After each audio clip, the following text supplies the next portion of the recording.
ងើបឡើងដើម្បីទៅមុខកុំអស់សង្ឃឹមនៅថ្ងៃនេះពាក្យគេមើលងាយ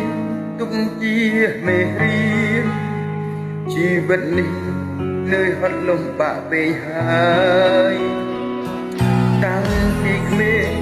រហូតដល់ប៉ុនណាស់ការងារអ្វីក៏ស្គាល់រសជាតិអងហើយ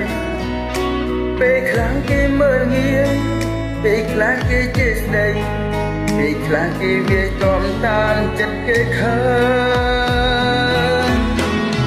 ខ្ញុំនឹងខំប្រឹងសង្ឃឹមថាថ្ងៃមុខជីវិតនឹងបានជោគជ័យមួយនេះខ្ញុំនឹងតស៊ូ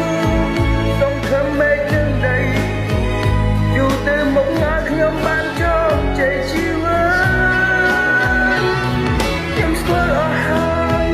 រសជាតិគេមើលងាយជីវិតកើតមកជាអ្នកក្រអន់ចិត្តខ្លួនឯង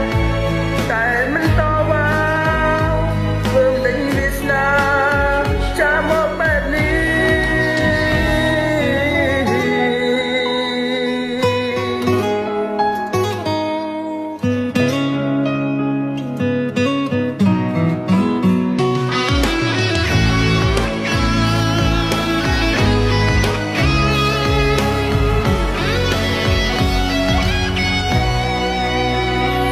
លើកមកឡើងដើម្បីតស៊ូតែទៅមុខ